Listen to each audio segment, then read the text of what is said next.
Welcome to episode 437 of Salcedo Paranormal, and tonight I will be reviewing two short stories from Stephen King's anthology Just After Sunset.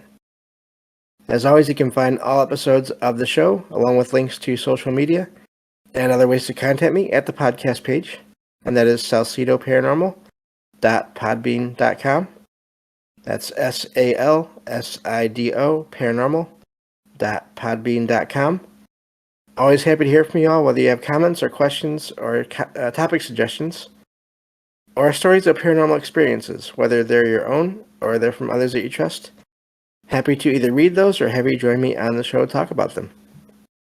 Thank you all for listening, whether you are here for the live podcast recording streams on Discord, or if you listen on the podcast or YouTube feeds, or on the Troubled Minds radio network, KUAP Digital Broadcasting. There you can hear two replays of shows every night at 6 p.m.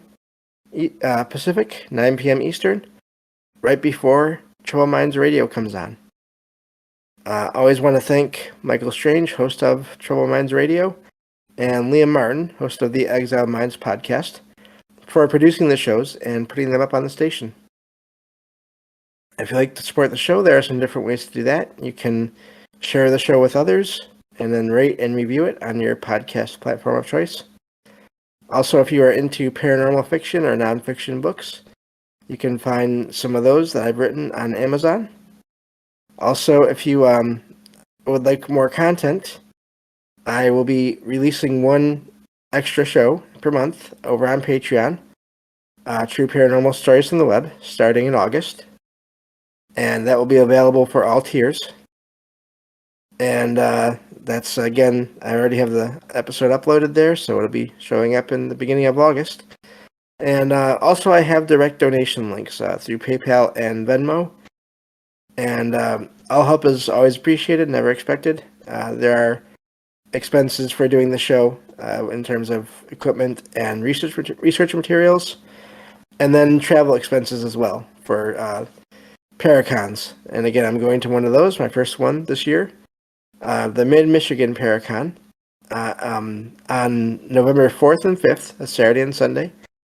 And that's at the Soaring Eagle Casino and Resort in Mount Pleasant, Michigan. And the link for that event is always in the episode description as well. So love to see you all there, anyone that can make it. And I think that covers mostly everything that I can think of right now. And so I can get on the stories here. This is a larger book, this Just After Sunset. There's many stories in it. And some of them are more just suspense, horror, psychological horror. So that's why I'm only reviewing a couple of stories from this book. But it's a really good book overall. A lot of great stories in there. And definitely recommend it. I haven't liked every Stephen King book I've ever read, but obviously I'm going to review the ones on the show that I have enjoyed. So, getting to these stories here.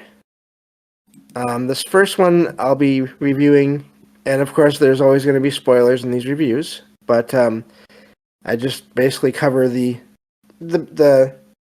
overall summary of the plot and the paranormal aspects, so I would definitely recommend checking out these stories for yourself. This first story is called Willa, and that's Willa. So the story starts out with a man in this train station in a town in Wyoming. Let's see, I think it's Crowheart Springs is the name of the town, it says. And there's basically he and these other people are stuck in the station after some kind of a train wreck that none of them really remembers very, very well.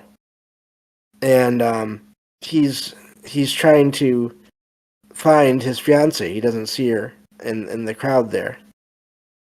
And but he's pretty sure that he knows where she would go. He's thinking she would go to the town nearby. And so the other people in the station who are just waiting for a new train to come by to pick them up, try to convince him not to go. and because the new train is going to be there any minute. And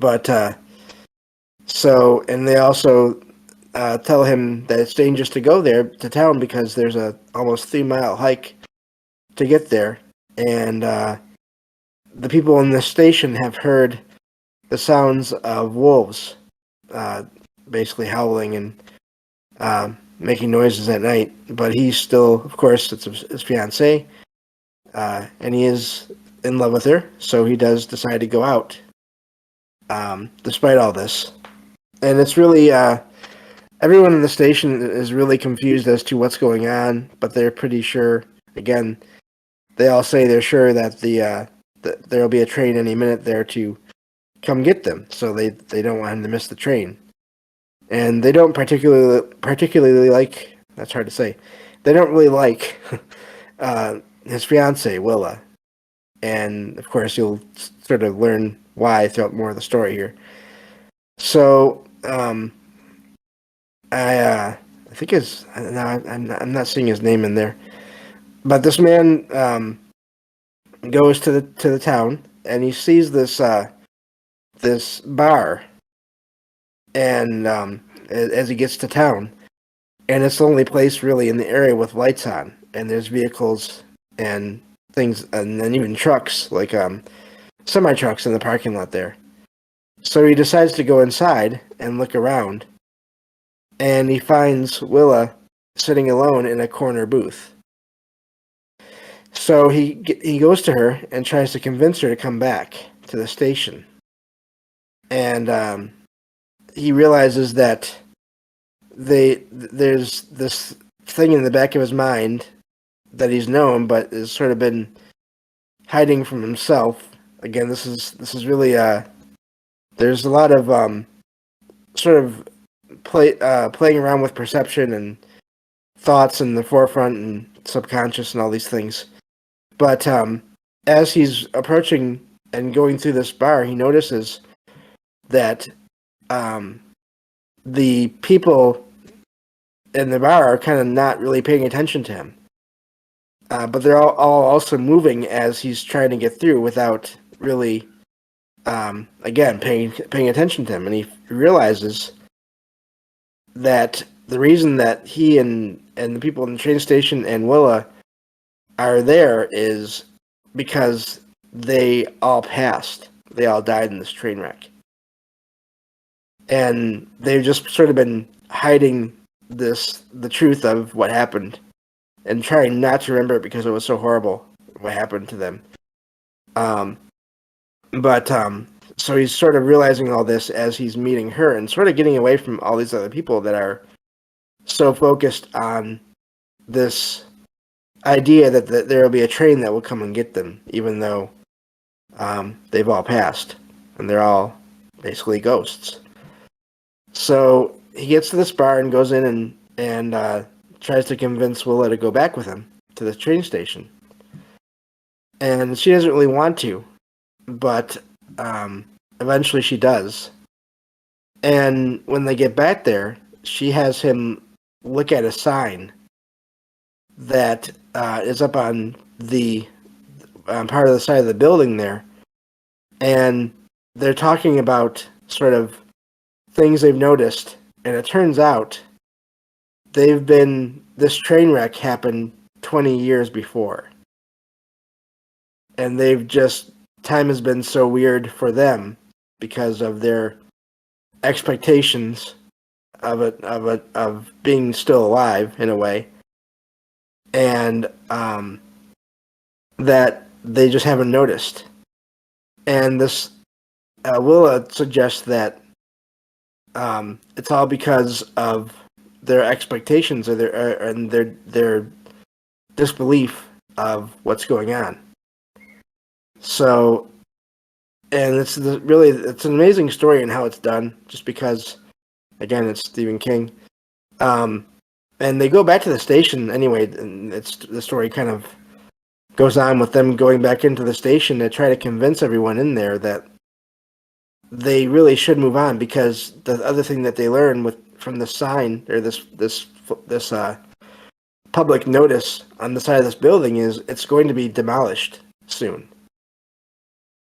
And so they don't know. Willa's wondering, and her fiance, the one that's sort of is the viewpoint in the story here, the guy, they're worried about what's going to happen to all these people when the station is torn down, because it's going to probably, and will certainly, ruin this illusion they have of everything being okay and the train coming any moment, which isn't happening. And I'm sorry if you hear any voices outside. There's people outside, so it happens.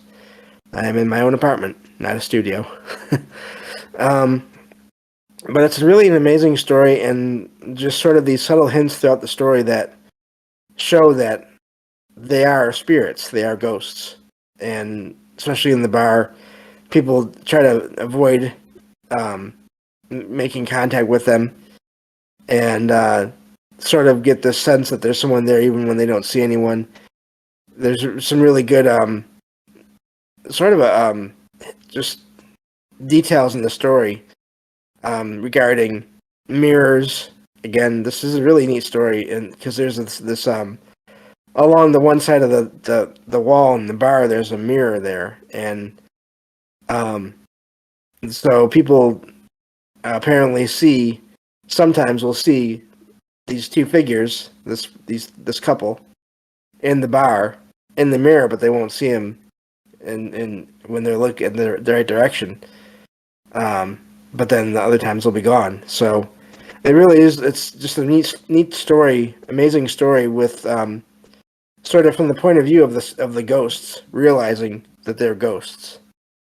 So and that's the first story in the book. Really amazing story. Again, just how it's done.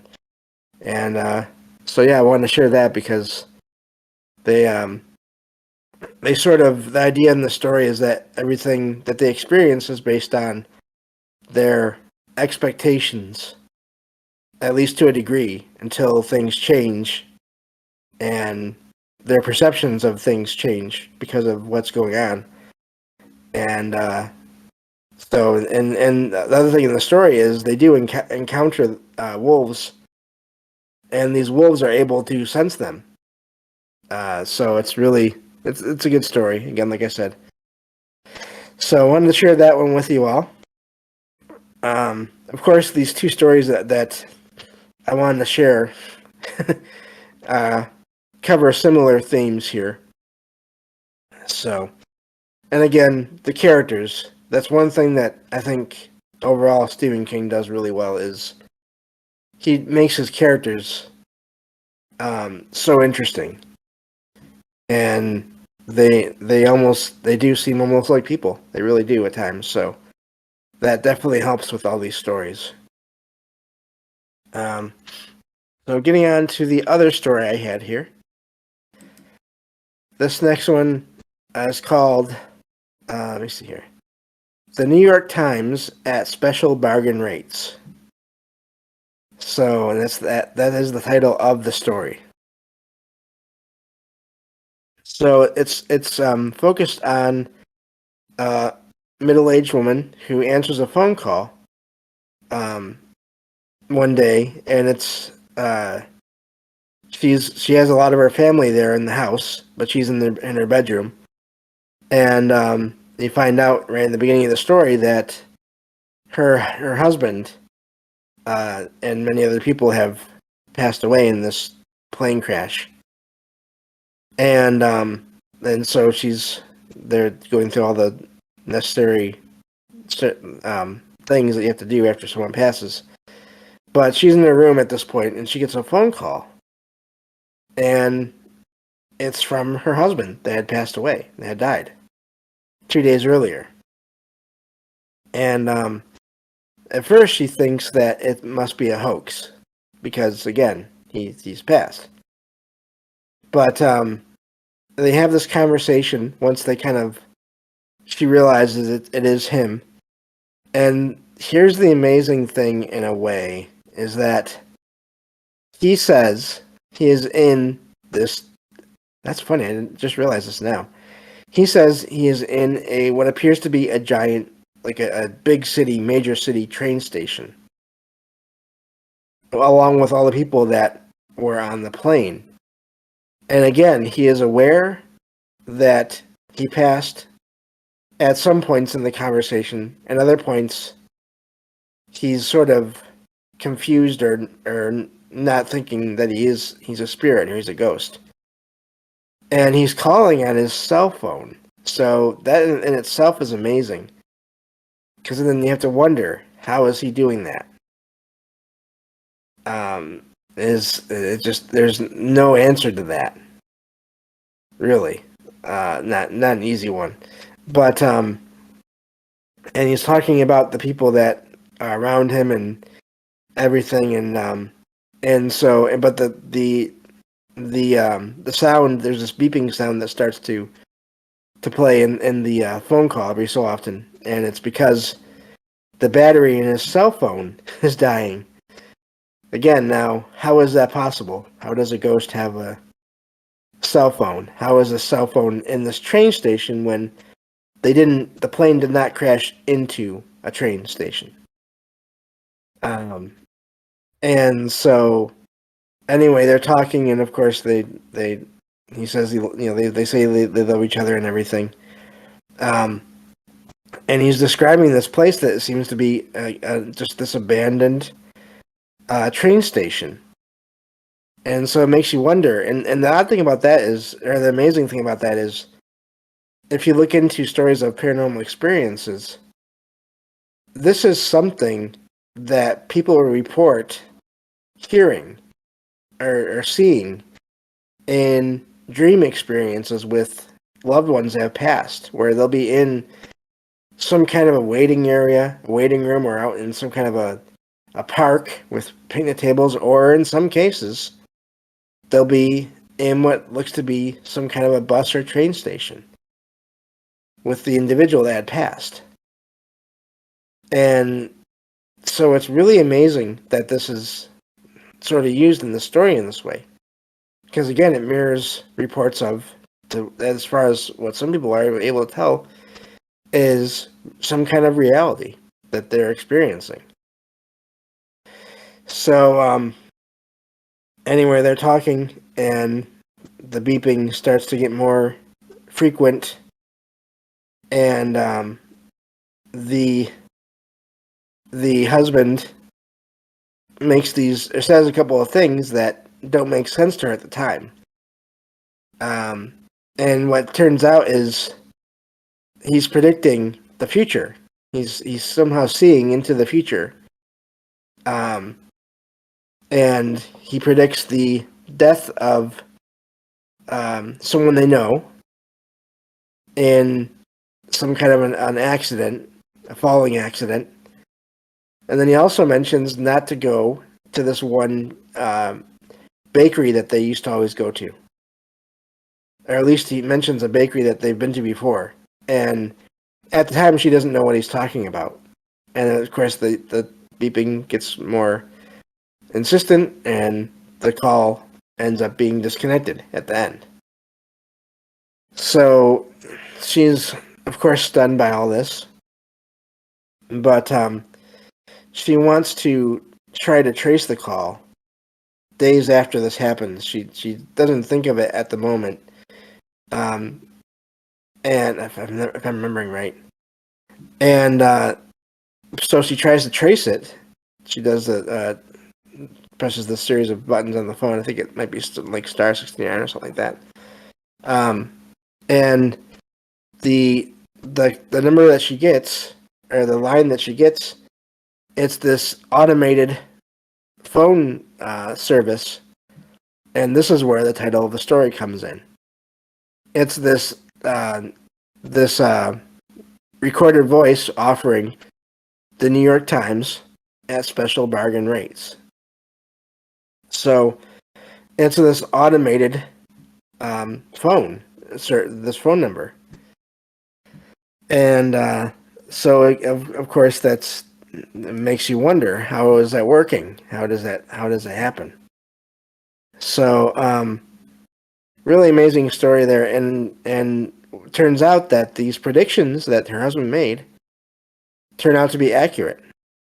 And turns out this there's an explosion at this bakery that this widow would normally go to.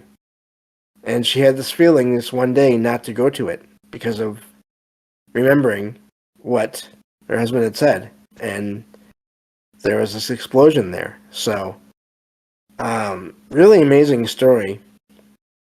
And again, both of these stories are talking about, are trying to sort of show, in a way, in their own ways, what people have reported. Well, at least the second one is. The first one, again, you have not so much from the point of view of the people, the spirits, but you have in the story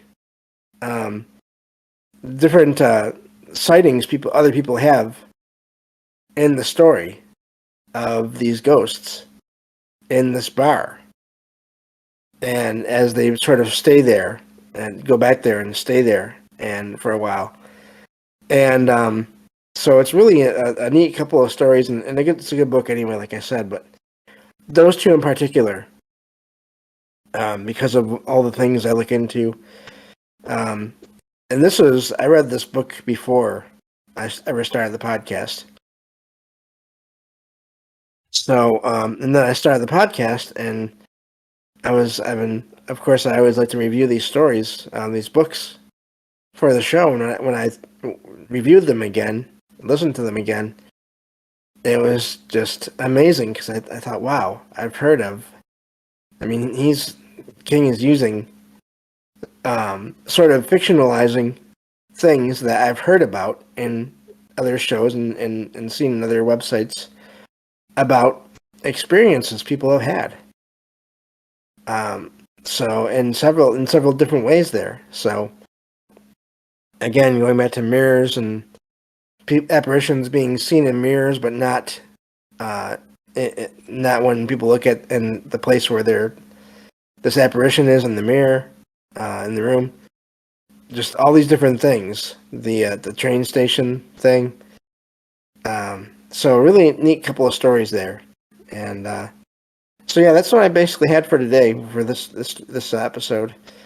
As always, I'd like to thank everyone that has supported the show, all the people that have been on the show, all the guests, and really excited about the next roundtable show. Going to be talking about ancient structures around the world and the possible paranormal aspects and connections and of those structures to people and rituals and all different things.